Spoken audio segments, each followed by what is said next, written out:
야, 머슴. 네가 우리 엄마 똥 좀 치운 게 대수야? 밥 얻어먹으면 밥값 해야지. 30년을 종처럼 부려먹던 남편이 제게 내뱉은 마지막 비수였습니다. 시어머니 똥수발로 제 손은 문드러졌는데 자기들은 몰래 상가 건물을 빼돌리고 날 머슴 취급했습니다. 저는 더 이상 참지 않았습니다. 상가 건물 압류하고 이혼 소장을 던지고 잠적했습니다. 그리고 운명의 수술날, 한도 초과라는 청천벽력 같은 소리에 병원 로비가 떠나가라 발광하던 그 인간들의 추악한 민낯, 평생을 부려먹던 머슴이 사라지자마자 지옥으로 변해버린 시댁의 처절한 몰락, 30년 묵은 체증이 단숨에 내려가는 역대급 사이다 복수극, 지금 바로 시작합니다. 사연 시작 전 좋아요 버튼을 꾹 눌러주세요. 여러분의 가정에 행복이 가득하시길 기원합니다. 어디선가 진동하는 이 비릿하고도 역한 냄새는 꿈에서도 저를 따라다닙니다. 잠결에 코를 찔러오는 불길한 기운에 번쩍 눈을 떴죠. 아니길 바랐지만 제 불길한 예감은 단 한 번도 틀린 적이 없었습니다. 방문을 열자마자 거실 가득 퍼진 공기는 이미 지옥 그 자체였으니까요. 어머님은 거실 한복판에 앉아 해맑게 웃고 계셨습니다. 우리 며느라기 왔니? 내가 예쁘게 그림 그려놨다. 그 말에 벽을 바라본 저는 그만 자리에 주저앉고 말았습니다. 베이지색 실크 벽지 위로 어머님이 정성스럽게 발라놓은 것은 다름 아닌 대변이었습니다. 어머니의 손과 얼굴, 그리고 입가에까지 묻어있는 그 흔적들을 보며 저는 입을 틀어막았습니다. 어머님, 이게 대체 뭐예요? 왜 그러셨어요? 헛구역질이 목구멍 끝까지 차올랐지만 저는 정신을 차려야만 했습니다. 이걸 치울 사람은 이 넓은 세상 천지에 오직 저 하나뿐이니까요. 저는 익숙하게 화장실에서 락스를 푼 물과 걸레 몇 뭉치를 챙겨왔습니다. 무릎을 꿇고 앉아 벽을 닦아내기 시작하는데 손등이 불을 지핀 듯 따가워졌죠. 겨울바람의 튼살 사이로 독한 락스물이 스며드니 정신이 아득해집니다. 제 손은 이미 여자의 손이 아닙니다.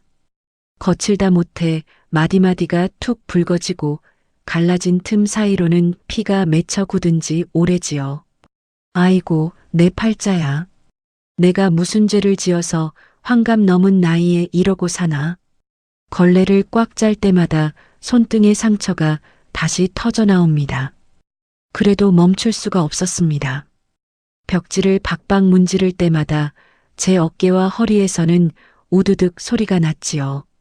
양어깨와 허리, 무릎까지 온통 파스를 붙여놔서 제 몸에서는 락스 냄새보다 독한 파스 냄새가 진동합니다. 동네 사람들은 저를 보면 파스 냄새가 난다며 코를 킁킁대곤 했죠. 그 냄새는 지난 10년 동안 제가 이 집안의 그림자로 살아온 훈장과도 같았습니다. 누구 하나 알아주지 않는 오직 저 혼자만의 훈장 말입니다. 어머님, 가만히 좀 계세요. 자꾸 문지르면 더 번지잖아요. 치매 증상이 심해진 어머님은 제 손을 뿌리치며 오히려 화를 내십니다. 이게 왜 똥이야? 된장이지. 내가 너 먹이려고 아껴둔 건데 왜 난리야? 어머님이 휘두른 손에 제 뺨이 스치며 오물이 묻었습니다. 순간 서러움이 폭발해 눈물이 왈칵 쏟아졌지만 저는 소매로 대충 훔쳐내고 다시 벽을 닦았습니다. 그렇게 한참을 씨름하고 있을 때였습니다. 현관문 번호키 누르는 소리가 정적을 깨고 들려왔습니다. 남편이었습니다. 술 냄새를 풀풀 풍기며 들어오던 남편은 거실에 발을 들이자마자 인상부터 팍 찌푸렸습니다. 아우, 이게 무슨 냄새야. 집구석이 아주 똥통이네. 똥통이야. 남편은 코를 싸쥐고는 현관 근처에서 들어올 생각도 하지 않았습니다. 제가 땀범벅이 되어 오물을 닦고 있는 건 보이지도 않는 모양이더군요. 여보 왔어? 어머님이 사고를 좀 크게 치셨네. 나 좀 도와줘. 내가 뭘 도와? 당신 미쳤어? 저 더러운 걸 내가 어떻게 만져? 당신 어머니잖아. 나 혼자 너무 힘들어서 그래. 그러니까 평소에 잘 좀 보살피지 그랬어. 당신 하루 종일 집에서 하는 일이 뭐야? 남편의 날카로운 말끝이 가슴에 비수처럼 꽂혔습니다. 하는 일이 뭐냐니? 당신 지금 그게 할 소리야? 아니, 틀린 말했어? 기껏 노인네 하나 건사하는 게 당신 일인데 집안을 이 모양으로 만들어놔? 당신은 어머니 기저귀 한번 들여다본 적 있어? 10년이야, 10년. 누가 보면 당신만 고생하는 줄 알겠네. 내가 밖에서 돈 벌어오는 건 고생 아니야? 남편은 소리를 버럭 지르더니 제 곁을 지나쳐 방으로 가버리려 했습니다. 여보, 제발. 어머님 씻기는 것만이라도 좀 거들어. 내 손 좀 봐. 다 터져서 물만 닿아도 쓰라려 죽겠어. 저는 갈라진 손을 내밀어 남편의 소매를 잡으려 했습니다.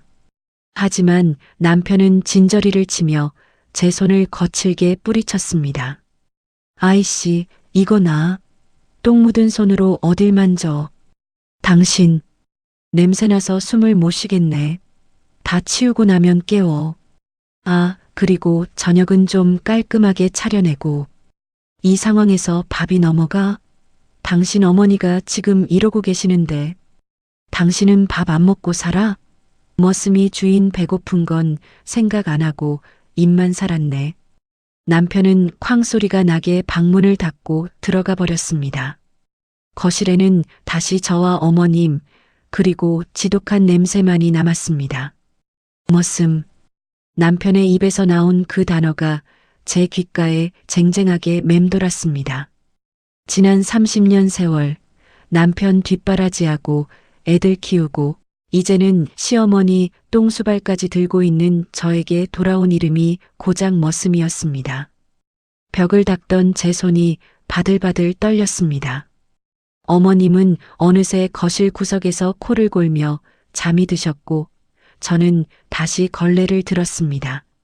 눈물 때문에 앞이 흐려져 벽인지 오물인지 구분이 가지 않았습니다. 닦아도 지워지지 않는 건 벽에 묻은 얼룩이 아니라 제 가슴 속에 쌓인 한이라는 걸 남편은 꿈에도 모를 겁니다.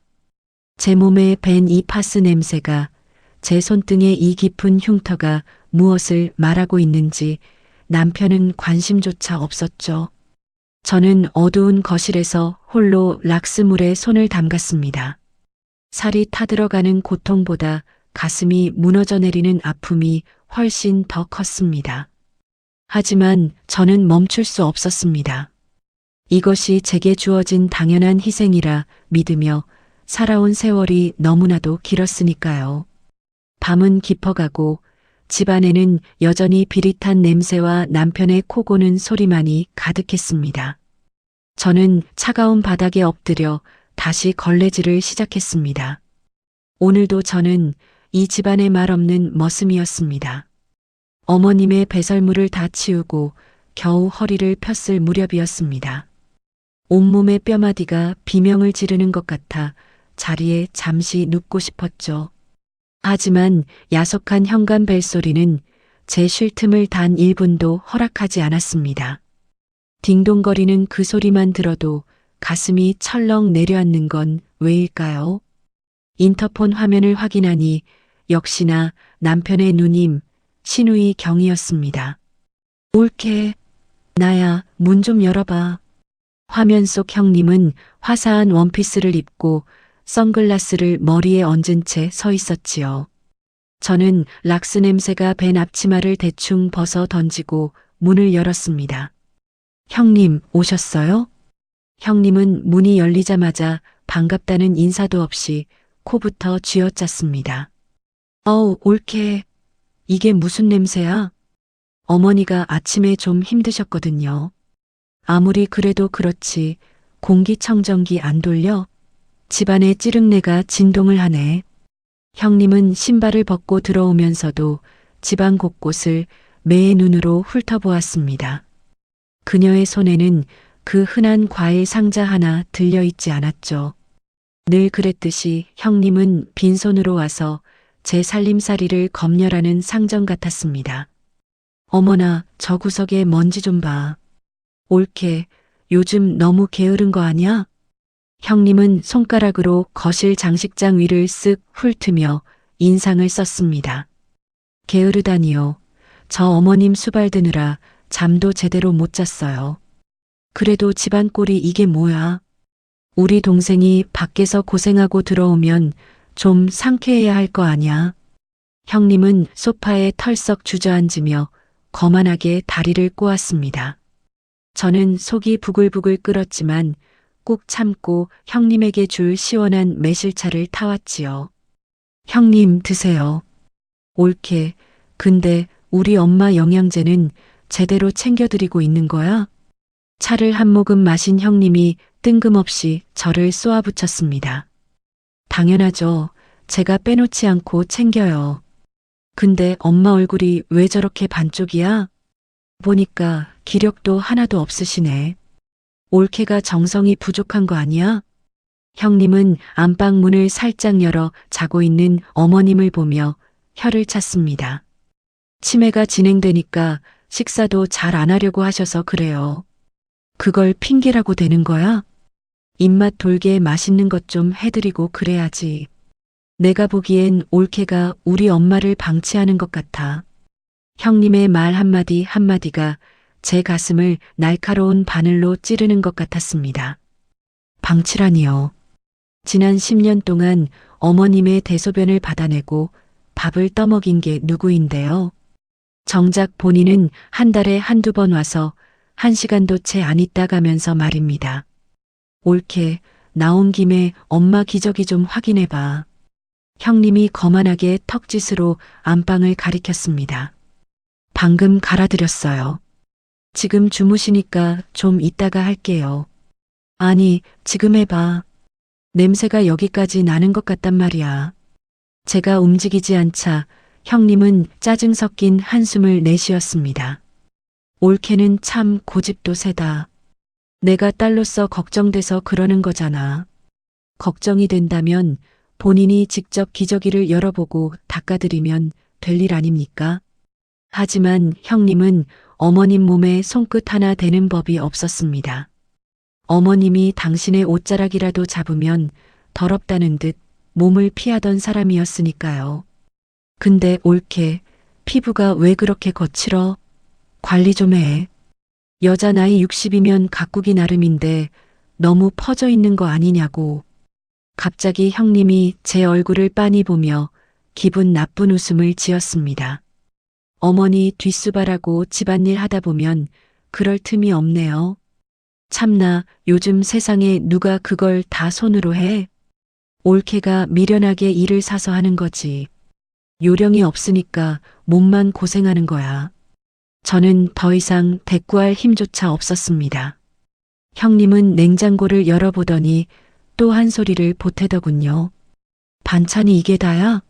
우리 엄마랑 동생 고기 좀 먹여. 얼굴이 까칠하더라. 제가 알아서 잘 차리고 있어요. 그리고 그 사람 입이 얼마나 까다로운데 제가 대충 하겠어요? 올케가 솜씨가 없으니까 동생이 밖으로 도는 거 아냐? 집에서 대접을 못 받으니 밖으로 놔두는 거지. 형님은 마치 제가 남편을 구박이라도 하는 양 몰아세웠습니다. 저는 떨리는 손으로 식탁을 꽉 잡았습니다. 머릿속에서는 이미 수천 번도 넘게 형님에게 소리를 지르고 있었습니다. 하지만 현실의 저는 그저 고개를 숙이고 입술을 깨물 뿐이었습니다. 아, 맞다. 나 오늘 여기서 저녁 먹고 갈게. 올케가 맛있는 것 좀 준비해놔. 나 갈비찜 먹고 싶네. 형님, 오늘 어머니 병원 예약 있는 날이라 저 정신없어요. 병원이야 다녀오면 되는 거고. 내가 간만에 왔는데 올케가 그것도 못 해줘. 형님은 당연하다는 듯이 명령했습니다. 올케, 내 엄마 잘 좀 모셔. 나중에 딴소리 나오지 않게 똑바로 하란 말이야. 그 말을 들은 저는 심장이 터질 듯이 뛰었습니다. 빈손으로 와서 온갖 지적질만 늘어놓고 가는 저 뻔뻔함. 본인은 효녀인 척 입만 살아서 나불대고 고생은 오롯이 제 몫으로 남겨두는 저 가증스러움. 저는 거실 바닥에 멍하니 서서 형님이 마시고 남은 찻잔을 바라보았습니다. 저 차를 타서 대접한 제 손이 너무나도 싫었습니다. 참고 또 참으면 언젠가는 알아주겠지 싶었는데 그건 저만의 착각이었나 봅니다. 가족이라는 이름 아래 행해지는 이 무례한 폭력을 저는 언제까지 견뎌야 할까요? 방에서는 다시 어머님의 웅얼거리는 소리가 들려왔습니다. 제 안에 인내심이라는 밧줄이 툭 하고 끊어지는 소리가 들린 것 같았습니다. 눈물이 뺨을 타고 흘러내렸지만 저는 닦지 않았습니다. 오늘따라 집 안가득 찬 파스 냄새가 숨이 막히도록 지독하게 느껴졌습니다. 저는 무거운 몸을 이끌고 다시 안방으로 향했습니다. 저의 헌신이 당연한 희생으로 치부되는 이 집구석이 이제는 진저리가 났습니다. 신우이 형님이 남기고 간 독설의 파편들이 가슴 곳곳에 박혀 쓰라려 왔습니다. 인내라는 단어는 이미 제 마음에서 지워진 지 오래였습니다. 한계가 왔음을 저는 본능적으로 느끼고 있었습니다. 그날은 유난히도 바람이 차갑고 을씨년스러운 오후였습니다. 어머님을 겨우 달래서 낮잠을 재우고 난 뒤 저는 밀린 빨래를 거들어 베란다로 향했죠. 남편의 낡은 양복 주머니를 무심코 뒤적거리다 손끝에 닿는 딱딱한 종이 뭉치를 발견했습니다. 평소라면 그냥 지나쳤을 테지만 그날따라 왠지 모를 불안감이 엄습해 그 종이를 꺼내보았습니다. 그것은 증여 계약서와 등기부 등본이었습니다. 종이 위에 적힌 글자들을 읽어내려가던 제 손이 바들바들 떨리기 시작했습니다. 어머님이 돌아가시면 우리 부부의 노후 자금이자 어머님 간병비로 쓰기로 했던 그 낡은 상가 건물이었습니다. 그런데 그 건물의 명의가 이미 남편과 신우이 형님 두 사람의 공동 명의로 넘어가 있었던 겁니다. 증여 날짜를 보니 제가 어머님의 피 섞인 옷가지를 손으로 빨며 눈물을 흘리던 바로 그 달이었습니다. 가슴이 쿵쾅거려 숨을 쉴 수가 없었습니다. 지난 10년, 아니 30년 세월이 주마등처럼 스쳐 지나갔습니다. 어머님의 치매 증상이 심해질 때마다 우리에겐 저 건물이 있으니 조금만 참자고 말하던 남편의 얼굴이 떠올랐죠. 그 모든 말이 저를 안심시키고 부려먹기 위한 새빨간 거짓말이었을까요? 현관문 소리가 들리고 남편이 거실로 들어섰습니다. 저는 떨리는 손으로 그 서류들을 남편 앞에 내밀었습니다. 여보, 이게 다 뭐야? 이게 대체 어떻게 된 일이야? 제 목소리는 이미 갈라져 있었습니다. 남편은 서류를 보더니 당황하는 기색도 없이 오히려 제 손에서 서류를 낚아채더군요. 당신이 왜 남의 옷주머니를 뒤지고 난리야? 할 일이 그렇게 없어? 지금 그게 문제야? 어머님 건물 형님이랑 당신 명의로 다 돌려놨더라. 나한테는 한마디 상의도 없이 어떻게 이럴 수가 있어?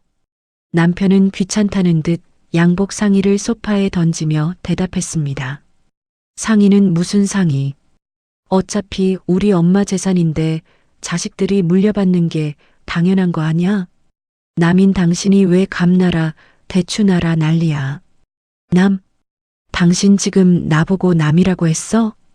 그럼 당신이 우리 집 핏줄이야? 성도 다른 남이지.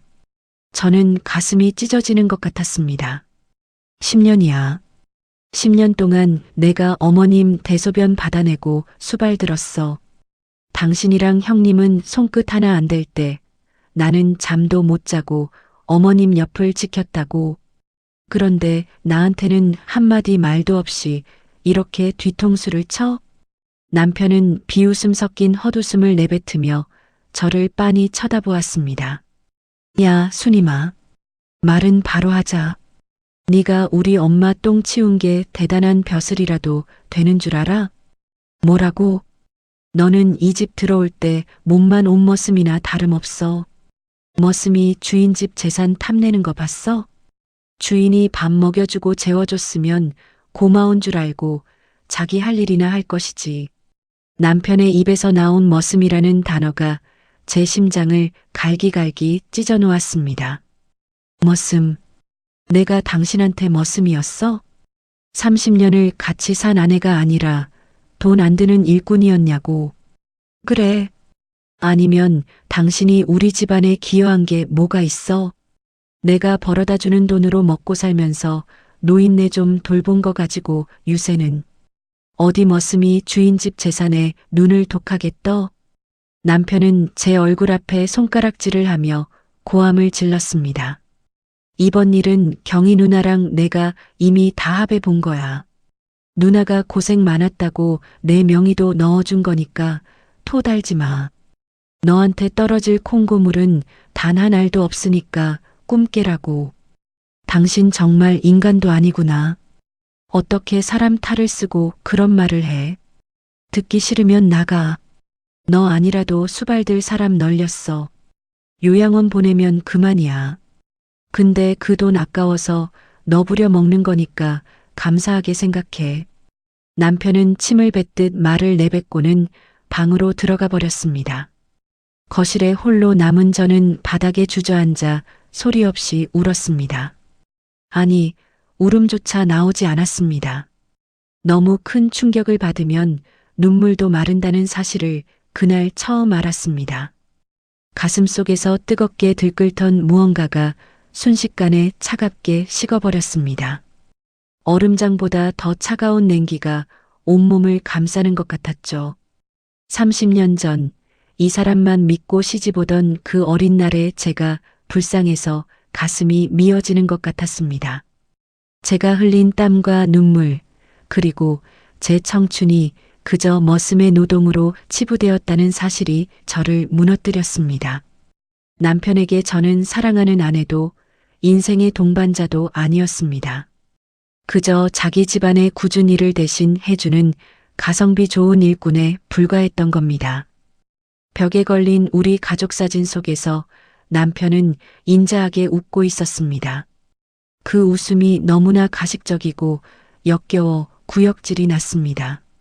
어머님이 자다 깨셨는지 안방에서 웅얼거리는 소리가 들렸지만 평소처럼 몸이 움직이지 않았습니다.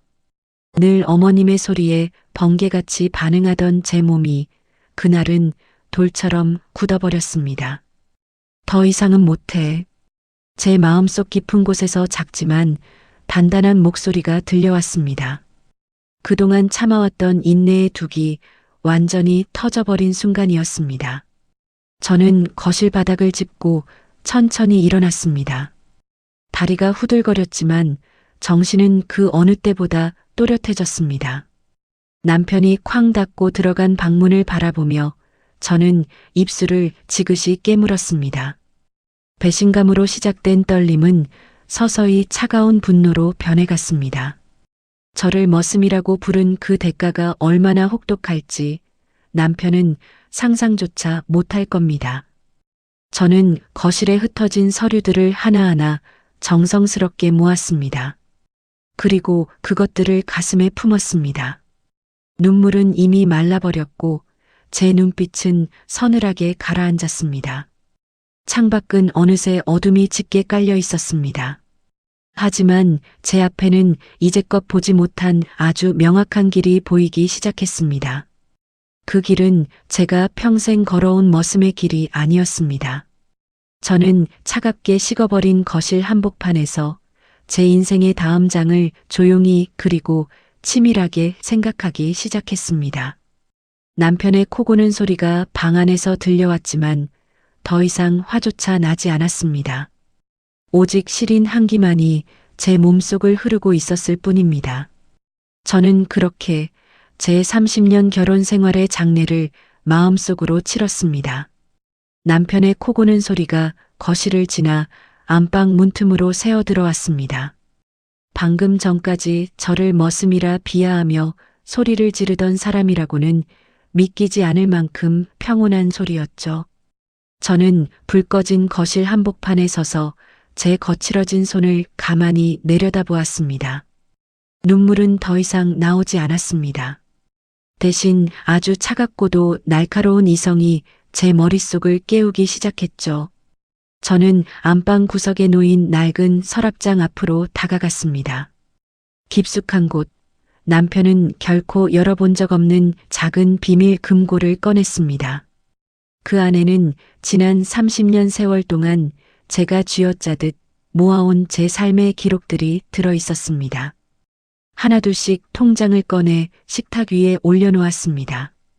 가장 먼저 눈에 들어온 것은 낡은 갈색 통장이었습니다.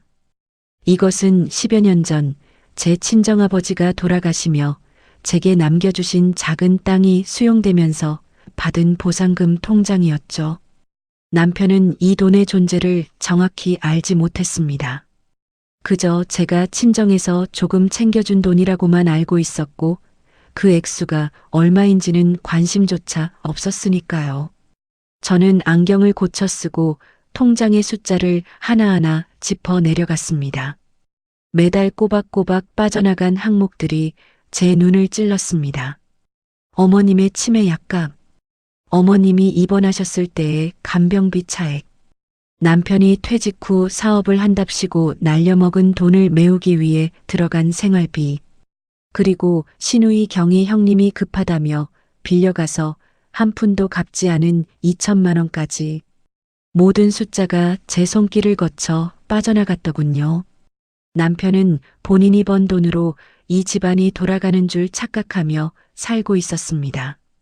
하지만 사실 그 사람이 벌어온 퇴직금은 이미 형님의 뒤를 봐주느라 바닥이 난 상태였죠. 저는 남편의 카드 명세서를 펼쳤습니다. 남편이 지갑에 넣고 다니며 친구들에게 술을 사고 형님에게 용돈이라며 건네주던 그 화려한 카드 말입니다. 그 카드는 사실 제 명의로 된 통장에 연결된 가족 카드였습니다. 내가 가장인데 이 정도는 쓰고 살아야지. 남편이 으스대며 긁어대던 그 돈의 원천은 사실 그가 머슴이라 부르던 저의 피 같은 돈이었습니다. 저는 계산기를 두드리기 시작했습니다. 지난 10년간 어머님 수발을 들며 들어간 순수 비용과 남편과 시누이가 가져간 돈의 합계를 냈죠. 숫자는 거짓말을 하지 않았습니다. 기하학적인 숫자들이 계산기 화면에 띄워질 때마다 제 가슴은 더욱 서늘하게 가라앉았습니다. 저는 슬퍼하거나 분노하는 대신 아주 정교한 기계처럼 그 숫자들을 장부에 기록했습니다. 남편은 저를 돈 한 푼 모를 무식한 여자로 취급했지요. 당신이 경제를 알아? 가계부나 똑바로 써. 그가 내뱉던 무시 섞인 말들이 장부 위로 겹쳐 보였습니다. 하지만 보십시오. 정작 이 집안의 경제를 지탱하고 있던 기둥은 그가 아니라 저였습니다. 친정에서 물려받은 유산과 제가 젊은 시절 부업을 하며 알뜰히 모은 비상금. 그것들이 없었다면 이 집구석은 진작에 풍비박산이 났을 겁니다. 남편이 그토록 자랑스러워하던 체면과 형님의 사치스러운 생활도 모두 제 주머니에서 나온 것이었죠. 저는 통장 잔고를 다시 확인했습니다. 아직 제게는 이 집을 나간다고 해도 평생 혼자 살기에 부족함이 없는 충분한 자산이 남아 있었습니다. 그들이 제 명의를 도용해 빼돌린 상가 건물 하나에 목숨을 걸고 있을 때 저는 더 큰 실체를 쥐고 있었던 셈입니다. 머슴이 주인 집 재산을 탐내. 남편의 목소리가 환청처럼 들려왔습니다. 저는 입가에 아주 희미하고 차가운 미소를 띄웠습니다. 주인 집 재산이라니요. 누가 주인이고 누가 머슴인지 이제는 숫자가 말해주고 있었습니다. 저는 남편의 이름으로 발급된 카드를 가만히 만져보았습니다. 이 얇은 플라스틱 한 장이 그 사람의 자존심이자 권력이었겠죠. 하지만 이 카드의 생명줄을 쥐고 있는 것은 바로 저였습니다. 저는 장부를 덮고 통장들을 다시 금고에 넣었습니다. 제 손은 더 이상 떨리지 않았습니다. 숫자를 계산하는 동안 제 마음속의 미련도 함께 정산되었기 때문입니다. 30년 동안 저는 돈보다 정이 중요한 줄 알고 살았습니다. 제가 조금 더 손해보고 제가 조금 더 고생하면 가정이 평화로울 거라 믿었죠. 하지만 그것은 제 착각이었습니다. 남편에게 제 헌신은 공짜 노동이었고 제 인내심은 무능함의 증거였습니다. 저는 어두운 거실을 지나 주방으로 향했습니다. 남편이 마시다 남긴 술병이 식탁 위에 덩그러니 놓여 있었습니다. 그 술값조차 제 통장에서 나갔다는 사실이 새삼스럽게 다가왔습니다. 저는 조용히 싱크대 앞에 서서 컵 하나를 씻었습니다. 달그락거리는 소리조차 내지 않으려 조심하며 저는 제 마음의 장부를 최종적으로 마감했습니다. 이제 남은 것은 이 숫자들을 어떻게 현실로 돌려주느냐 하는 문제뿐이었습니다. 시계를 보니 새벽 2시를 넘어가고 있었습니다. 안방에서는 여전히 남편의 평온한 코 고는 소리가 들렸고 건너편 방에서는 시어머니의 얕은 신음소리가 들려왔습니다. 두 사람 모두 내일 아침이면 제가 차려주는 따뜻한 밥상을 기대하며 잠들어 있겠지요. 하지만 그들이 누리는 이 평화가 사실은 제가 쳐놓은 거대한 모래성 위에 있다는 사실을 그들은 꿈에도 모를 겁니다. 저는 식탁 의자에 앉아 한참 동안 어둠 속을 응시했습니다. 복잡했던 감정들은 사라지고 오직 명확한 결론만이 남았습니다. 돈의 주인은 저였습니다. 이 집안의 진짜 주인도 저였습니다. 그리고 그 사실을 깨달은 순간 저는 더 이상 머슴으로 살 이유를 찾지 못했습니다. 저는 가만히 일어나 안방으로 들어갔습니다. 잠든 남편의 얼굴을 보며 생각했습니다. 당신이 그토록 비하하던 머슴이 당신의 목줄을 쥐고 있다는 사실을 알게 될 때 당신은 어떤 표정을 지을까? 그 생각에 가슴 밑바닥에서부터 아주 시린 한기가 올라왔지만 저는 그것을 억누르지 않았습니다. 내일 아침이면 저는 다시 어머님의 기저귀를 갈고 남편의 국을 끓일 겁니다. 아주 성실하고 말 잘 듣는 머슴의 모습으로 말입니다. 하지만 제 머릿속에서는 이미 수천 번도 넘게 이 집안의 모든 금전적 통로를 차단하는 시뮬레이션이 돌아가고 있었습니다. 철저하게 그리고 완벽하게 저는 눈을 감으며 다짐했습니다. 단 한 푼의 오차도 없이 제가 당한 만큼 모두 되돌려주겠다고 말입니다. 밤의 정적 속에서 제 심장 소리만이 규칙적으로 울려 퍼지고 있었습니다. 마치 폭발을 기다리는 시한폭탄의 초침 소리처럼 말입니다. 거실 바닥을 닦는 제 손길은 그 어느 때보다 정성스러웠습니다.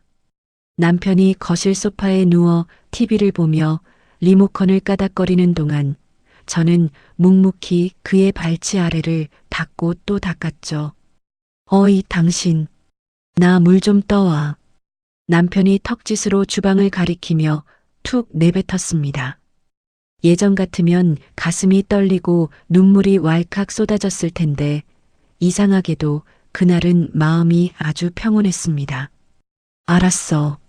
저는 아주 고분고분한 목소리로 대답하며 주방으로 향했습니다. 시원한 얼음물까지 띄워 남편의 손에 쥐어주자 남편은 의아한 듯 저를 쳐다보더군요. 웬일이야? 고분고분하네. 이제야 제 분수를 좀 깨달았나 보지? 그래, 내가 뭘 알겠어. 그냥 시키는 대로 해야지. 저는 살짝 웃어 보이기까지 했습니다. 남편은 기분이 좋은지 껄껄 웃으며 물을 들이켰지만 그는 알지 못했을 겁니다. 제 앞치마 주머니 속에서 조용히 돌아가고 있던 녹음기 버튼을 말이죠. 남편이 외출하고 어머님이 잠드신 틈을 타 저는 서둘러 집을 나섰습니다. 장바구니를 들고 시장에 가는 척했지만 제 발걸음이 멈춘 곳은 법무법인 사무실 앞이었습니다. 심장이 터질 듯이 뛰었지만 저는 가방을 꽉 쥐고 안으로 들어갔습니다. 차분한 인상의 변호사가 저를 맞이했습니다. 준비해 오신 자료가 있나요? 변호사의 물음에 저는 가방에서 두툼한 서류 뭉치와 녹음기 하나를 꺼내 놓았습니다. 그 안에는 지난 몇 달간 몰래 녹음한 남편과 시누이 형님의 폭언이 고스란히 담겨 있었습니다. 머슴 주제에 어디서 눈을 불하려? 너 같은 건 밥 먹여주는 것만으로도 감사해야 해.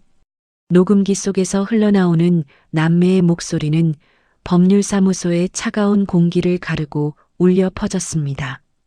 변호사는 미간을 찌푸리며 녹음을 듣더니 저를 바라보았습니다. 이 정도면 언어폭력과 학대가 충분히 입증되겠네요. 거기에 10년치 간병 일지까지 있으니 재산 분할에서도 유리할 겁니다. 하지만 제가 원하는 건 단순한 이혼만이 아니었습니다. 변호사님, 남편과 시누이가 어머님 상가 건물을 자기들 명의로 돌려버렸어요. 제 기여분과 그동안 제가 쏟아부은 돈을 되찾고 싶습니다. 변호사는 서류를 훑어보더니 단호하게 말했습니다. 명의를 돌려놓았어도 상관없습니다. 이혼 소송과 동시에 그 건물에 부동산 처분금지 가처분과 가압류를 신청하겠습니다. 소송이 끝날 때까지 그들은 그 건물을 팔 수도 없고 담보로 대출 한 푼 받을 수 없게 묶어버리는 거죠. 그 말을 듣는 순간 가슴속 응어리가 조금은 풀리는 기분이었습니다. 남편이 그토록 믿고 까불던 그 건물이 순식간에 종이 쪼가리가 될 생각을 하니 입가에 서늘한 미소가 번졌습니다. 상담을 마치고 나오는 길, 저는 근처 부동산으로 향했습니다. 지금 살고 있는 이 아파트는 사실 제 명의로 된 집이었죠. 남편은 본인이 가장이라며 떵떵거렸지만 집을 살 때 보태준 것은 제 친정돈이 전부였습니다. 사장님, 이 집 전세로 좀 내놔주세요. 최대한 빨리, 그리고 남편 모르게 진행하고 싶습니다. 부동산 사장님은 제 표정에서 심상치 않은 기운을 읽었는지 조용히 고개를 끄덕였습니다. 알겠습니다, 사모님. 조용히 알아볼게요. 집으로 돌아오는 길에 저는 작은 빌라촌을 서성거렸습니다. 제가 혼자 살기에 딱 적당한 햇볕이 잘 드는 작은 집들을 눈여겨보았죠. 누구의 눈치도 보지 않고 누구의 대소변도 치우지 않아도 되는 나만의 공간. 그 상상만으로도 파스 냄새에 찌든 제 몸이 가벼워지는 기분이었습니다. 하지만 집에 들어서는 순간 저는 다시 완벽한 머슴의 가면을 썼습니다. 어머님, 저 왔어요. 맛있는 죽 끓여 드릴게요. 안방에서 멍하니 앉아있는 어머님을 정성스럽게 씻기고 새 옷으로 갈아입혔습니다. 어머님은 제 손길이 닿자 기분이 좋은지 어린아이처럼 웃으시더군요. 그 모습을 보며 잠시 마음이 약해지려 했지만 거실에서 들려오는 남편의 고함에 다시 마음을 다잡았습니다. 야, 너 시장 갔다 온다더니 왜 이렇게 늦어? 배고파 죽겠는데 밥 안 차려? 남편은 제 장바구니를 뒤지며 투덜거렸습니다. 어머님, 약 사느라 좀 늦었어. 금방 차릴게, 여보. 저는 아무 일 없었다는 듯 앞치마를 둘렀습니다. 주방에서 칼질하는 소리가 규칙적으로 울려 퍼졌습니다. 남편은 소파에 누워 발가락을 꼼지락대며 TV 채널을 돌리고 있었죠. 그는 꿈에도 모를 겁니다. 자기가 발을 딛고 있는 이 거실 바닥이, 자기가 누워있는 이 집이 이미 제 손을 떠나고 있다는 사실을요. 무엇보다 본인이 주인이라 믿는 그 상가 건물이 이미 법적으로 꽁꽁 묶여버렸다는 사실을 말이죠. 저는 찌개를 끓이며 마음속으로 날짜를 세웠습니다. 디데이가 다가올수록 제 손길은 더욱 치밀해졌고 목소리는 더욱 부드러워졌습니다. 의심할 여지 없는 완벽한 희생. 그것이 제가 준비한 마지막 연극이었습니다. 저녁 식사 자리에서 남편은 평소처럼 제 요리를 타박했습니다. 국이 왜 이렇게 싱거워? 당신 요새 정신 어디다 두고 살아? 미안해. 다음엔 더 신경 쓸게요. 저는 고분고분 사과하며 남편의 밥그릇에 고기 반찬을 올려주었습니다. 남편은 그런 저를 비웃으며 밥을 우걱우걱 씹어 삼켰습니다. 그래, 진작 이렇게 기를 죽이고 살았어야지. 그동안 내가 너무 풀어줬어. 그치? 그래, 여보 말이 다 맞아. 저는 밥알을 씹으며 속으로 생각했습니다. 그래, 마음껏 즐겨도. 이 밥상이 당신이 공짜로 받는 마지막 만찬일 테니까. 밤이 깊어 남편이 깊은 잠에 빠진 것을 확인한 뒤 저는 조용히 서재로 들어갔습니다. 변호사에게 보낼 추가 서류들을 정리하고 이사갈 집의 계약서 초안을 검토했지요. 서류 봉투를 만지는 제 손끝이 차갑게 식어 있었습니다. 하지만 가슴 한구석에서는 아주 뜨거운 불꽃이 타오르고 있었죠. 어머님의 기저귀를 갈 때마다, 남편의 무시 섞인 명령을 들을 때마다 저는 그 불꽃을 키웠습니다. 아무도 모르게 아주 소리 없이 말입니다. 거실 창밖으로 보이는 도시의 불빛들이 오늘따라 유난히 멀게만 느껴졌습니다. 하지만 내일이 오면 저는 다시 세상에서 가장 성실한 머슴이 되어 저들을 섬길 겁니다. 완벽한 이별을 위해서, 그리고 진정한 제 인생을 위해서 말이죠. 저는 가만히 눈을 감고 폭풍 전야의 정적을 만끽했습니다. 이제 준비는 끝났습니다. 어느 날 새벽이었습니다. 안방에서 쿵 하는 둔탁한 소리와 함께 어머님의 비명이 집안을 갈랐습니다. 놀라 달려가 보니 어머님이 침대 밑으로 떨어져 다리를 부여잡고 신음하고 계셨죠. 부랴부랴 응급실로 향했고 검사 결과는 고관절 골절이었습니다. 의사는 연세가 많으셔서 수술비와 간병비가 만만치 않을 거라며 고개를 저었지요. 병원 복도에서 소식을 들은 남편과 시누이는 걱정하는 기색보다는 짜증 섞인 한숨부터 내뱉었습니다. 아니, 노인네가 가만히 좀 계시지 왜 떨어지고 난리야? 남편은 병원 벽에 기대어 담배 생각이 간절한지 입술을 달싹였습니다. 옆에 있던 형님도 팔짱을 낀 채 제 눈치만 살피더군요. 옳게 수술비는 얼마나 나온대? 대학병원이라 비쌀 텐데 걱정이네. 형님은 가방을 고쳐매며 은근슬쩍 돈 이야기를 꺼냈습니다. 수술비랑 입원비, 재활치료까지 하면 1,000만 원은 훌쩍 넘을 것 같아요. 간병인도 써야 할 텐데 비용이 만만치 않겠어요. 제 말에 남편이 코웃음을 치며 형님을 바라보았습니다. 1,000만 원? 그게 무슨 큰돈이라고 그렇게 겁을 줘? 우리한테 상가 건물이 있는데 뭐가 걱정이야. 남편은 주머니에 손을 꽂은 채 당당하게 외쳤습니다. 맞아, 옳게. 엄마 건물이 이제 우리 명의로 넘어왔잖아. 그거 팔면 돈이 수억은 나올 텐데 고작 수술비 가지고 벌벌 떨 거 없어. 내일이라도 당장 금매로 내놓으면 그만이지. 그치? 형님은 벌써 그 건물을 판 돈으로 무엇을 할지 계산하는 눈치였습니다. 그래, 누나.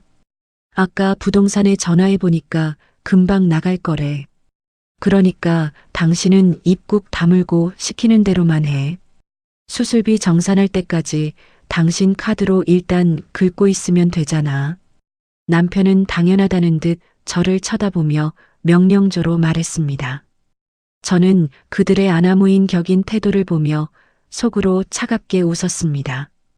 그 상가 건물이 이미 가압류로 묶여서 팔리지도 대출이 나오지도 않는다는 사실을 저들은 꿈에도 모른 채 김칫국부터 마시고 있었죠. 하지만 저는 아주 부드러운 표정을 지으며 그들을 안심시켰습니다. 그럼요, 형님. 여보, 돈 걱정은 하지 마요. 제가 그동안 조금씩 모아둔 비상금이 있으니까 그걸로 우선 처리할게요. 당신들은 어머니 수술 잘 끝나는 것만 신경 써요. 오, 역시 우리 올케가 최고네. 그래, 일단 올케 돈으로 하고 나중에 건물 팔리면 우리가 이자까지 쳐서 줄게. 형님은 신이 나서 제 어깨를 툭툭 쳤습니다. 남편도 안도했는지 그제야 제 눈을 똑바로 보며 씩 웃더군요. 그래, 머슴이 이럴 때나 쓸모가 있지.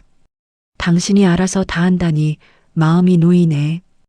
우리는 좀 쉬러 갈 테니까 수술 준비 잘해. 두 사람은 마치 큰 짐을 벗어 던진 것처럼 가벼운 발걸음으로 병원을 떠났습니다. 텅 빈 병원 복도에 홀로 남은 저는 수술 동의서에 서명했습니다. 그리고 수술 전날 잠시 집으로 모셔온 어머님을 위해 마지막 만찬을 준비했습니다. 어쩌면 제가 이 집에서 차려드리는 마지막 식사가 될지도 모른다는 생각에 손끝이 떨렸습니다. 저는 정성스럽게 쌀을 불리고 전복을 다져 전복죽을 끓였습니다. 어머님이 평소에 제일 좋아하시던 반찬들도 몇 가지 정갈하게 담아냈죠. 구수한 죽 냄새가 온 집안에 퍼지자 기운 없이 누워 계시던 어머님이 눈을 뜨셨습니다. 어머님, 제가 전복죽 끓였어요. 수술하시려면 기운 내셔야 하니까 조금이라도 드셔보세요. 저는 어머님의 등에 베개를 받쳐드리고 조심스럽게 죽을 떠서 입가에 가져갔습니다. 맛있다. 우리 며느라기가 최고네. 치매 때문에 정신이 오락가락 하시는 와중에도 어머님은 환하게 웃으며 죽을 받아 드셨습니다. 그 해맑은 웃음을 보고 있자니 가슴 한구석이 찡하게 아려왔습니다. 비록 남편과 시누이는 제게 짐승만도 못한 대우를 했지만 이 노인네는 무슨 죄가 있을까요? 어머님의 입가에 묻은 죽을 정성스럽게 닦아드린 뒤 속으로 나지막이 의졸였습니다. 어머님, 이게 제가 해드리는 마지막 잡이에요. 당신 자식들이 저를 머슴이라 부를 때 어머님은 침묵하셨죠. 그 침묵의 대가가 얼마나 큰지 이제 곧 아시게 될 거예요. 저는 집으로 돌아와 짐 가방을 다시 한번 확인했습니다. 서랍 깊숙이 숨겨둔 이혼 소장과 각종 명세서들도 챙겼죠. 창밖을 보니 달빛이 유난히 차갑게 내리쬐고 있었습니다. 운명의 날이 밝아오고 있었습니다. 어머님은 수술 전 금식을 해야 했기에 물 한 모금 마시지 못하고 힘없이 누워 계셨습니다. 그 곁을 지키며 저는 마지막 밤을 보냈습니다. 배신감과 서러움 그리고 다가올 자유에 대한 두려움이 뒤섞여 마음이 복잡했지만 결코 뒤돌아보지 않기로 다짐했습니다. 제가 베푼 이 마지막 정성이 남편과 시누이에게는 가장 뼈아픈 부메랑이 되어 돌아갈 것입니다. 다음 날 아침 병원으로 향하는 차 안에서 남편은 제 손을 툭 치며 말했습니다. 당신 수술비 결제할 카드 잘 챙겼지? 한도 넉넉한 걸로 준비했어야 해. 걱정 마요. 저는 가방 속 지갑을 만지며 대답했습니다. 제 목소리는 그 어느 때보다 차분하고 부드러웠습니다. 남편은 제 대답이 마음에 들었는지 다시 눈을 붙이며 코를 골기 시작했습니다. 그 평온한 얼굴이 앞으로 어떻게 일그러질지 상상하니 소름 끼치는 전율이 일었습니다. 병원 로비는 아침 일찍부터 사람들로 붐볐습니다. 수술실 입구에서 어머님을 보내드리며 저는 마지막으로 인사를 건넸습니다. 어머님, 수술 잘 받으세요. 안녕히 계세요. 어머님은 영문도 모른 채 제 손을 꼭 잡았다가 수술실 안으로 사라지셨습니다. 그 뒷모습을 보며 저는 긴 한숨을 내뱉었습니다. 자, 이제 무대 장치는 완벽하게 갖춰졌습니다. 주연 배우인 저는 이제 무대 뒤로 사라질 차례였습니다. 남편과 시누이는 수술실 앞 의자에 앉아 상가 건물을 팔아 명품 가방을 사네, 차를 바꾸네 하며 낄낄거리고 있었습니다. 저는 그들에게 화장실에 다녀오겠다고 말하고는 천천히 발걸음을 옮겼습니다.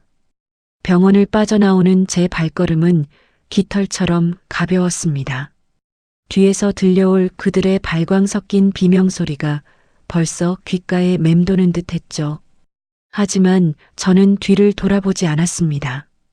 제가 베푼 마지막 자비는 거기까지였으니까요. 이제부터는 그들이 스스로 뿌린 씨앗을 거둘 시간입니다. 저는 미리 대기시켜둔 택시에 올라탔습니다. 기사님, 출발해 주세요. 차창 밖으로 병원 건물이 멀어지는 것을 보며 저는 비로소 환하게 웃었습니다. 이것은 머슴으로 살았던 지난 30년 세월에 던지는 마지막 작별 인사였습니다. 택시 뒷자리에 앉아 창밖을 바라보는데 자꾸만 마른 침이 넘어갔습니다. 심장이 요란하게 방망이질 치는 소리가 귓가까지 들리는 것 같았죠. 병원을 떠나 집으로 향하는 이 길이 제 인생에서 가장 긴장되는 순간이 될 줄은 몰랐습니다. 기사님, 조금만 더 빨리 가주실 수 있을까요? 제 재촉에 기사님은 의아한 듯 저를 백미러로 훔쳐보았지만 저는 그 시선을 피했습니다. 지금 병원에서는 어머님의 수술이 한창 진행되고 있겠지요. 남편과 형님은 수술실 앞 의자에 앉아 상가 건물을 팔아 챙길 돈 잔치 생각에 여념이 없을 겁니다. 그들이 병원에 묶여 있는 이 서너 시간이 제게는 천금 같은 기회였습니다. 집 앞에 도착해 익숙한 번호키를 눌렀습니다. 띠리릭 소리와 함께 문이 열리는데 평소와는 전혀 다른 서늘한 공기가 저를 맞이했습니다. 어머님의 웅얼거림도 남편의 짜증 섞인 호통도 없는 적막한 거실이었습니다. 지난 30년 동안 이 집은 제게 거대한 감옥이자 쉼없는 일터였습니다. 매일 아침 눈을 뜨면 청소기를 돌리고 남편의 국을 끓이고 어머님의 기저귀를 갈던 그 장소지요. 하지만 이제 이 공간은 더 이상 저와 상관없는 곳이 될 것입니다. 저는 미리 챙겨두었던 작은 짐가방 2개를 거실 한복판으로 끌어다 놓았습니다. 평생을 일궈온 살림인데 제 손에 쥐어진 것은 고작 가방 2개 분량의 옷가지와 서류뿐이더군요. 아쉬움은 없었습니다. 오히려 이 가벼운 짐무게가 제가 되찾은 자유의 무게처럼 느껴져 가슴이 벅차올랐습니다. 저는 안방 침대 머리맡에 놓여있던 제 낡은 화장품 몇 개를 쓰레기통에 던져 넣었습니다. 이제는 남의 눈치를 보며 싸구려 크림으로 거친 손을 달래던 생활도 끝낼 참이었으니까요. 마지막으로 가장 중요한 일을 처리하기 위해 주방 식탁 앞으로 다가갔습니다. 매일 남편의 술상을 차리고 어머님의 죽그릇을 올려두던 그 얼룩진 식탁입니다. 저는 가방에서 정성스럽게 준비한 서류 봉투 하나를 꺼냈습니다. 봉투 안에는 법원에서 발송된 이혼 소장 원본이 들어 있었습니다.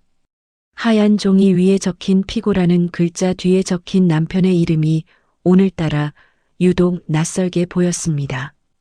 저는 그 소장을 식탁 정중앙에 아주 정갈하게 놓았습니다. 그리고 그 위에 종이 한 장을 더 얹었습니다.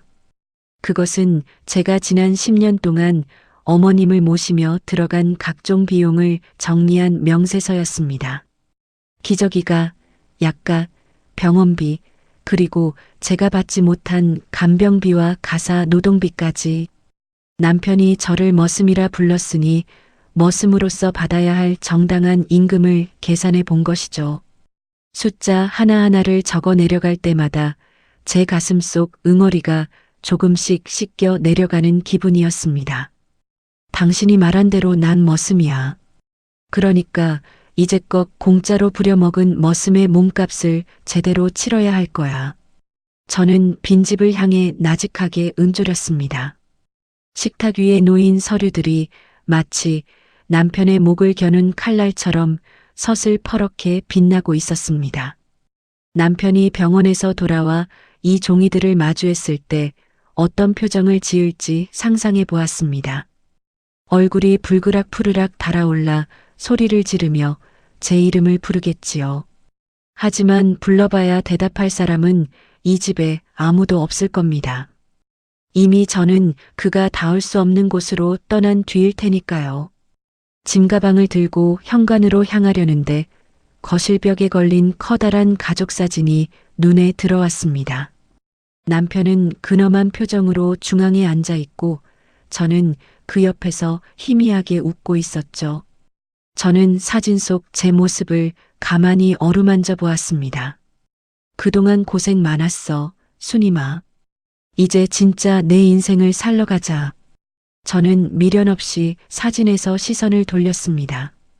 그 사진 속에 저는 오늘부로 죽었다고 생각하기로 했습니다. 현관문을 열고 밖으로 나섰습니다. 뒤를 돌아보지 않고 묵직한 현관문을 닫았습니다. 철커덕 소리와 함께 도어락이 잠기는 소리가 오늘따라 유난히 경쾌하게 들렸습니다. 그 소리는 제 인생의 일막이 끝났음을 알리는 종소리와도 같았죠. 엘리베이터를 타고 내려오는 내내 제 입가에는 묘한 미소가 가시지 않았습니다. 두려움이 전혀 없었다면 거짓말이겠지만 그보다 훨씬 큰 해방감이 저를 감싸 안았습니다. 아파트 단지를 빠져나오며 하늘을 올려다보았습니다. 미세먼지 하나 없이 맑은 하늘이 마치 제 앞날을 축복해주는 것 같았습니다. 항상 파스 냄새에 찌들어 있던 제 코끝으로 시원한 가을바람이 스쳐 지나갔습니다. 저는 미리 예약해둔 작은 원룸으로 향하는 택시에 몸을 실었습니다. 남편이 제 명의의 카드가 정지된 사실을 알게 되고 집으로 달려오기까지는 아직 충분한 시간이 남아 있었습니다. 저는 택시 의자에 깊숙이 몸을 기댔습니다. 창밖으로 빠르게 지나가는 풍경들이 마치 제 지난 고달픈 세월처럼 보였습니다. 이제 다시는 저들을 위해 밥을 짓지도 똥을 치우지도 않을 것입니다. 저는 주머니 속 휴대폰을 꺼내 전원을 껐습니다. 남편과 형님으로부터 쏟아질 그 수많은 독설과 고함으로부터 저를 완벽하게 차단하기 위해서였습니다. 오늘 밤 남편은 텅 빈 집 거실에 주저앉아 이혼 소장을 찢으며 울부짖겠지요. 형님은 제 욕을 하며 오빠를 부추기겠지만 이미 늦었습니다. 그들이 주인이라 믿었던 상가 건물은 법적으로 묶였고 그들이 머슴이라 믿었던 아내는 사라졌습니다. 저는 조용히 눈을 감고 제 인생의 첫 번째 휴식을 만끽했습니다. 파스 냄새가 아닌 향긋한 바람 냄새가 저를 채우고 있었습니다. 이것은 도망이 아니라 당당한 탈출이었습니다. 원룸에 도착해 짐을 풀기도 전에 저는 바닥에 대자로 누웠습니다. 아무도 없는 작은 방, 오직 저만의 숨소리만이 가득한 공간이었습니다.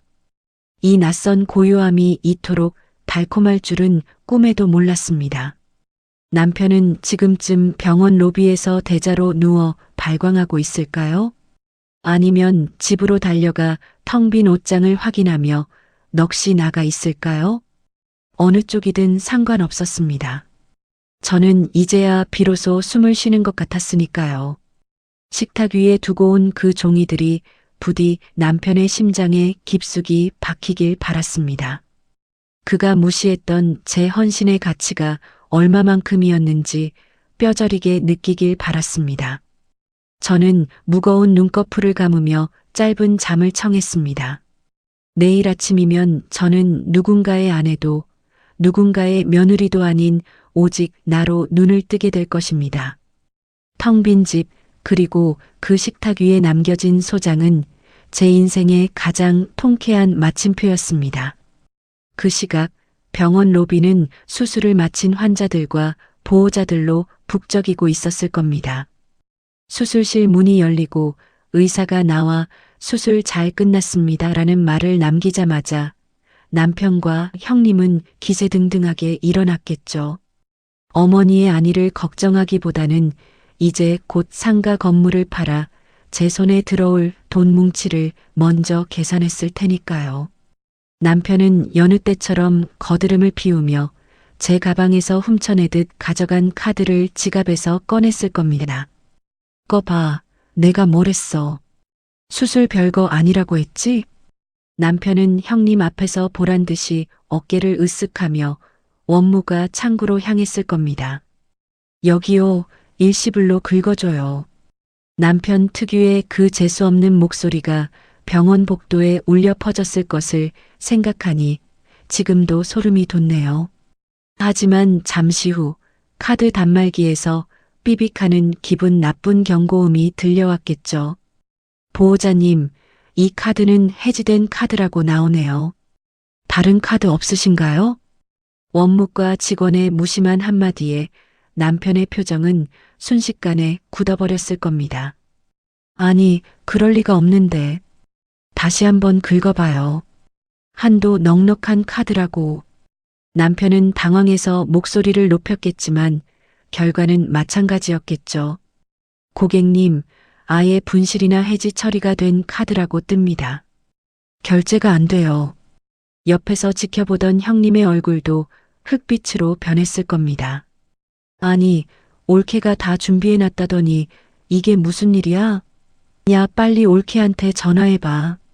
남편은 떨리는 손으로 휴대폰을 꺼내 제 번호를 눌렀겠지요. 하지만 돌아오는 건 고객님의 전원이 꺼져 있어.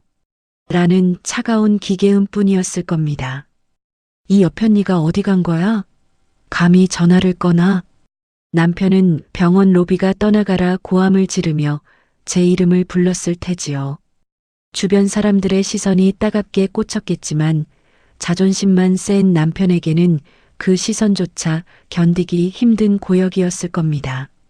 수술비와 입원비를 합쳐 1,000만 원이 넘는 금액 앞에서 남편은 비로소 현실을 직시하기 시작했을 겁니다. 자기가 믿고 있던 머슴이 생명줄을 끊어버렸다는 사실을 말이죠. 누나 돈 좀 있어? 일단 누나 카드로 결제해. 상가 팔면 바로 줄게. 남편은 절박한 심정으로 형님의 소매를 붙잡았을 겁니다. 내 돈? 야, 미쳤어? 나 요즘 대출 이자 내기도 빠듯해. 너 다른 카드 없어? 아니, 그래도 엄마 수술비인데 딸인 누나가 모른 척하면 어떡해. 엄마 수발은 올케가 전담했잖아. 그러면 돈도 올케가 책임져야지. 왜 나한테 난리야? 형님은 돈 앞에서 눈빛부터 달라졌을 겁니다. 평소에는 세상에 둘도 없는 효녀인 척 입을 놀리더니 막상 자기 주머니에서 돈 나갈 일이 생기자 본색을 드러낸 거죠. 두 남매는 병원 로비에서 서로 삿대질을 하며 추악한 말싸움을 벌였을 겁니다. 네가 옳게 간수 잘 못해서 이사달 난 거 아냐? 난 몰라. 나갈 거야. 형님은 수술실에 누워 계신 어머니는 안중에도 없는 듯 가방을 챙겨 병원 밖으로 도망치듯 사라졌겠죠. 남편은 그런 누나의 등 뒤에 대고 온갖 욕설을 퍼부었을 겁니다. 하지만 그를 더 절망하게 만든 건 원무과 직원의 단호한 태도였을 테지요. 보호자님, 결제가 안 되면 환자분 입실이 어렵습니다. 빨리 해결해 주세요. 남편은 아마 병원 바닥에 주저앉아 머리를 쥐어뜯었을 겁니다. 그토록 무시하던 머슴이 사라지자마자 자신은 병원비 한 푼 해결하지 못하는 무능한 인간이라는 사실이 만천하에 드러난 셈이니까요. 그는 다시 한번 제 번호를 눌러댔겠지만 저는 이미 세상과 단절된 채 평온한 휴식을 취하고 있었습니다. 남편의 발광 섞인 비명소리가 텅 빈 제 귓가를 때리는 듯한 환청이 들렸습니다. 순임아, 이 독한 년, 너 잡히기만 해봐. 남편은 허공에 대고 제 이름을 부르짖으며 발악했겠죠. 하지만 그 목소리는 병원의 차가운 대리석 벽에 부딪혀 공허하게 흩어졌을 겁니다. 그동안 제가 겪었던 수많은 수모와 고통에 비하면 남편이 느꼈을 그 당혹감은 시작에 불과했습니다. 돈이면 다 되는 줄 알았던 그들에게 돈줄이 끊긴다는 것이 어떤 의미인지 뼈저리게 가르쳐주고 싶었습니다. 남편은 결국 지인들에게 전화를 돌려 구걸하기 시작했겠지요. 야, 나 수술비가 급해서 그런데 몇백만 원만 빌려주라. 상가 곧 팔려. 하지만 평소 거들먹거리며 친구들을 무시해온 남편에게 선뜻 돈을 빌려줄 사람은 없었을 겁니다. 사람들은 오히려 고소해하며 전화를 끊었겠지요.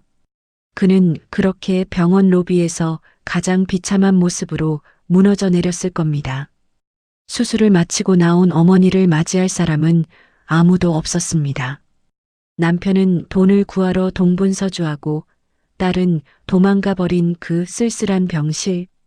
어머니가 눈을 떴을 때 마주할 현실은 제가 겪어온 10년의 세월보다 더 차가웠을지도 모릅니다. 하지만 그것은 제가 아닌 그들의 핏줄들이 감당해야 할 몫이었습니다. 저는 식탁 위에 남겨둔 그 이혼 소장이 남편의 가슴을 난도질하고 있기를 바랐습니다. 병원 원무과 앞에서의 그 소동은 순식간에 소문이 퍼졌을 겁니다. 어떤 남자가 마누라 카드로 결제하려다 해지된 거 알고 난리가 났대. 사람들의 수군거림 속에 남편의 자존심은 갈기갈기 찢겨나갔겠죠.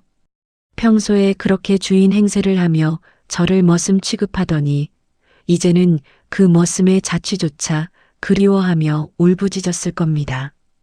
하지만 저는 다시는 그 지옥 같은 곳으로 돌아가지 않을 작정입니다.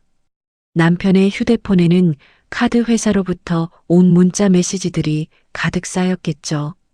고객님의 요청으로 모든 카드가 사용 정지되었습니다. 그 문자를 보며 남편은 어떤 기분이었을까요? 아마 세상이 무너지는 듯한 공포를 느꼈을 겁니다. 자신의 손에는 단 한 푼의 현금도 없고 오직 빚과 짐만 남았다는 사실을 깨달았을 테니까요. 저는 어둠이 내린 방 안에서 조용히 미소 지었습니다. 복수라는 것이 이렇게나 시리고도 달콤한 것인 줄 예전에는 미처 몰랐습니다. 남편과 형님이 서로를 탓하며 헐뜯고 있을 모습을 상상하니 가슴속 응어리가 조금씩 녹아내리는 기분이었죠. 그들이 저지른 죄에 비하면 병원비로 당하는 망신은 아주 작은 시작일 뿐입니다. 이제 그들은 자신들이 그토록 자랑스러워하던 그 상가 건물의 실체를 마주하게 될 것입니다. 병원의 불빛은 밤새 꺼지지 않았겠지만 남편의 앞날은 칠흑 같은 어둠 속에 잠겼을 겁니다. 저는 그 어둠 속에서 발버둥치는 그들의 모습을 떠올리며 깊은 잠을 청했습니다. 병원 원무과에서 들려온 남편의 비명소리는 제 인생에서 가장 통쾌한 음악이 되어 주었습니다. 이제 내일이면 남편은 더 큰 절망이 기다리고 있는 집으로 돌아가게 되겠지요. 텅 빈 거실과 식탁 위의 소장, 그리고 사라진 아내의 흔적들. 그 모든 것이 남편을 미치게 만들 겁니다. 자신이 주인이라고 믿었던 그 모든 세계가 사실은 제가 바치고 있던 모래성이었다는 것을 말이죠. 저는 이제 그 모래성에서 손을 뗐습니다. 무너지는 것은 시간 문제였고 저는 그 광경을 아주 멀리서 여유롭게 지켜볼 참입니다. 남편의 발광은 이제 막 서막을 올렸을 뿐입니다. 남편은 병원에서 겨우 지인들에게 머리를 조아려 돈을 빌린 뒤에야 집으로 돌아왔을 겁니다. 수술비를 겨우 치르고 병실에 홀로 남겨진 어머님을 뒤로 한 채 말이죠. 잔뜩 독이 오른 얼굴로 현관문 앞에 서서 그는 평소처럼 거칠게 번호키를 눌렀을 겁니다. 하지만 돌아오는 건 경쾌한 열림음이 아니라 둔탁한 경고음 뿐이었겠죠. 이 여편니가 번호를 바꿨나? 야, 박수님, 문 안 열어? 남편은 현관문을 발로 차며 복도가 떠나가라 고함을 질렀을 겁니다. 당연히 제가 겁에 질려 문을 열어줄 거라 믿었겠지요. 하지만 잠시 후 문을 열고 나온 사람은 제가 아니었습니다. 웬 낯선 사내들이 험악한 표정으로 남편을 노려보았을 겁니다. 누구신데 남의 집 문을 발로 차고 난립니까? 경찰 부르기 전에 당장 꺼지세요. 남편은 당황해서 어버버거리며 집안을 들여다보았겠죠. 거실에는 이미 낯선 짐들이 가득 차 있고 제 흔적은 어디에도 없었을 겁니다. 이게 무슨, 여기가 우리 집인데 당신들이 왜 여기 있어? 우리 마누라 어디 갔어?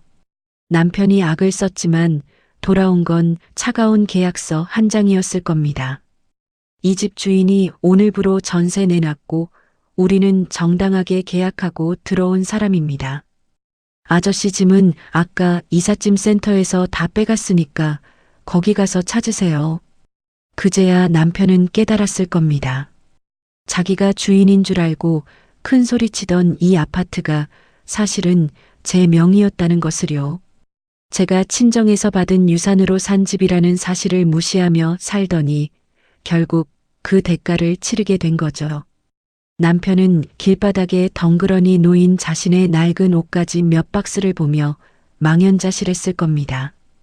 어디론가 전화를 걸어보지만 받는 곳은 아무 데도 없었겠죠. 결국 남편이 찾아간 곳은 하나뿐인 혈육, 시누이 경희 형님의 집이었을 겁니다. 누나, 나 좀 살려줘. 그 독한 년이 집을 전세 줘버리고 도망갔어. 남편은 형님의 집 앞에서 울며불며 매달렸을 겁니다. 하지만 상가 건물 가압류 소식을 이미 전해 들은 형님의 반응은 차가웠겠죠. 야, 미쳤어? 우리 집이 무슨 보호소야? 그리고 그 상가 건물도 이제 못 판다며. 너 때문에 내 인생까지 망치게 생겼는데 누굴 들여보내. 형님은 현관문을 걸어 잠그고 남편의 짐을 복도로 던져버렸을 겁니다. 돈이 있을 때는 세상에 둘도 없는 오누이처럼 굴더니 돈줄이 끊기자마자 남보다 못한 사이가 된 거죠. 갈 곳 없어진 남편은 결국 보증금도 없는 허름한 고시원 방 한 칸을 찾아 들어갔을 겁니다. 사방이 막힌 좁은 방에서 남편은 비로소 자신의 무능함을 뼈저리게 느꼈겠죠. 평생 제가 차려주는 밥상만 받고 제가 빨아주는 옷만 입고 살던 사람입니다. 가습을 켜는 법도 모르고 세탁기 돌리는 법도 모르는 남편에게 그 방은 지옥이나 다름없었을 겁니다. 배고파 순이마 밥 좀 줘. 남편은 어두운 방 안에 누워 제 이름을 불렀을지도 모릅니다. 머슴없이는 라면 하나 제대로 끓여 먹지 못하는 그 잘난 주인님의 실체였습니다. 다음 날 남편은 어머님의 기저귀를 갈기 위해 병원을 찾았을 겁니다. 간병인을 쓸 돈이 없으니 직접 나서야 했겠지요.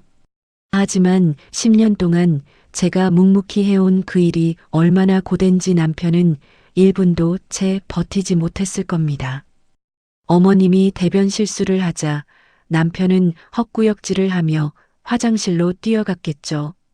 아우, 더러워. 이걸 어떻게 매일 치워. 남편은 소리를 지르며 병실을 뛰쳐나왔을 겁니다. 자신이 당연한 것이라 치부했던 제 노동이 얼마나 처절한 희생이었는지 이제야 알게 된 거죠. 돈도 없고 돌봐줄 사람도 없고 기댈 곳도 없는 처지. 남편은 병원 벤치에 앉아 담배만 연거푸 피워댔을 겁니다. 지나가는 사람마다 파스 냄새가 아닌 땀 냄새와 찌든 내를 풍기는 남편을 피해갔겠지요. 그토록 목숨 걸던 자존심은 이미 진흙탕에 처박힌 지 오래였습니다. 시누이 형님은 남편의 연락을 차단하고 어머님 면회조차 오지 않았을 겁니다.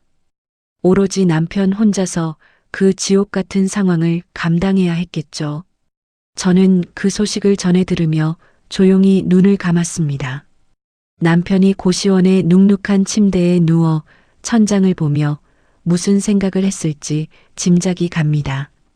아마도 제가 식탁 위에 두고 온 그 명세서의 숫자들을 떠올렸겠지요.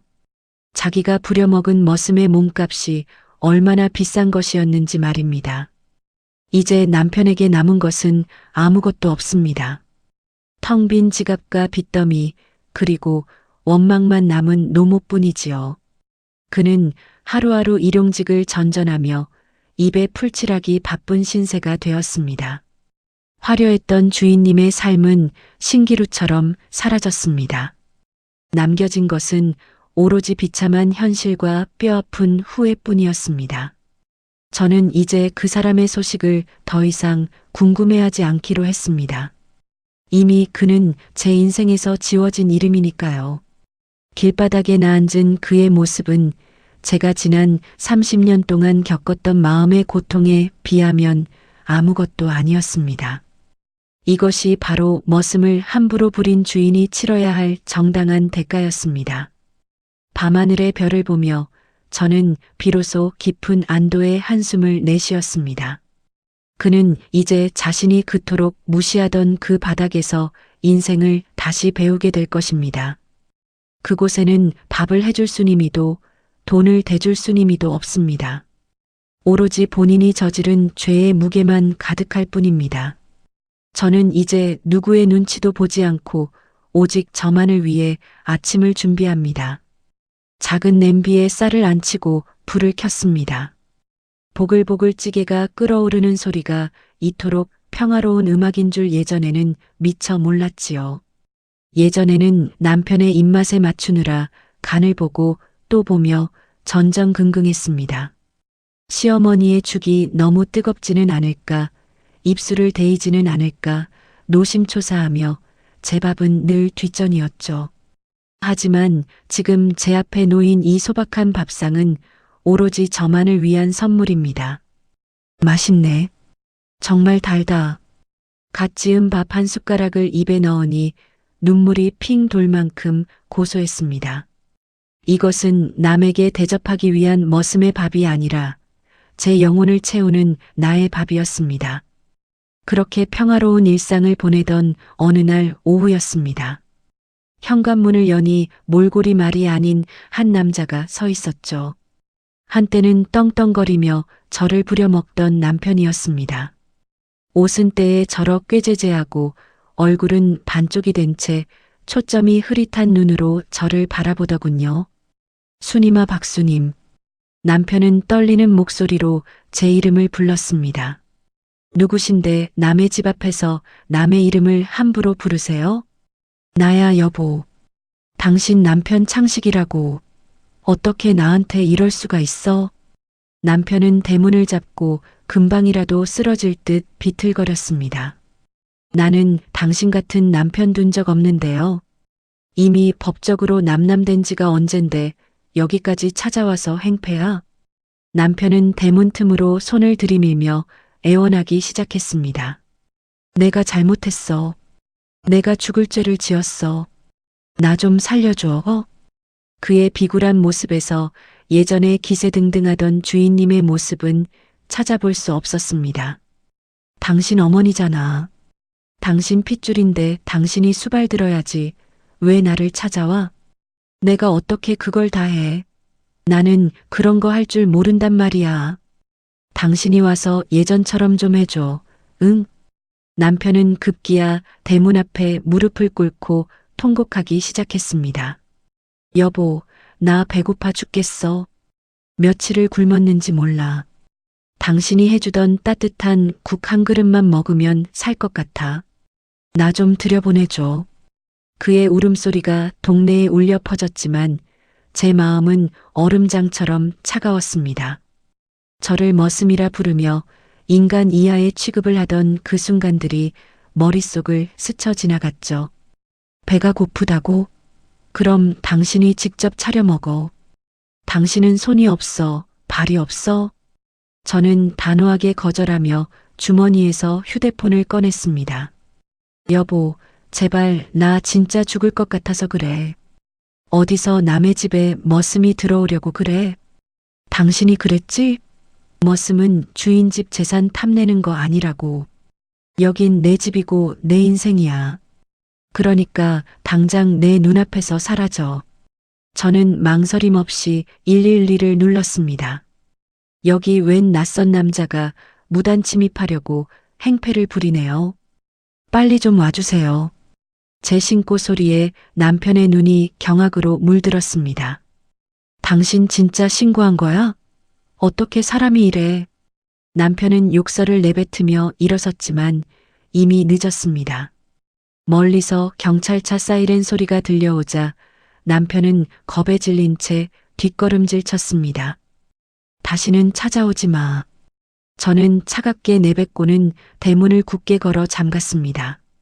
경찰에 의해 끌려가는 남편의 비명 섞인 욕설이 점점 멀어져 갔습니다. 다시 찾아온 정적 속에서 저는 흙 묻은 손을 털고 일어났습니다. 가슴 한 구석이 뻥 뚫린 듯 시원하면서도 묘한 허탈감이 스쳤지만 이내 고개를 저었습니다. 이제야 비로소 제 인생에 지독했던 가시덤불이 완전히 거친 기분이었습니다. 저는 다시 주방으로 들어가 정성껏 차를 우려냈습니다.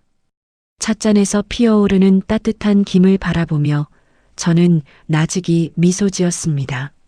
하지만 이제는 압니다. 이 향긋한 차 한 잔도 그리고 오롯이 혼자 누리는 이 고요함도 모두 제 권리라는 것을요. 저는 저녁상을 차렸습니다.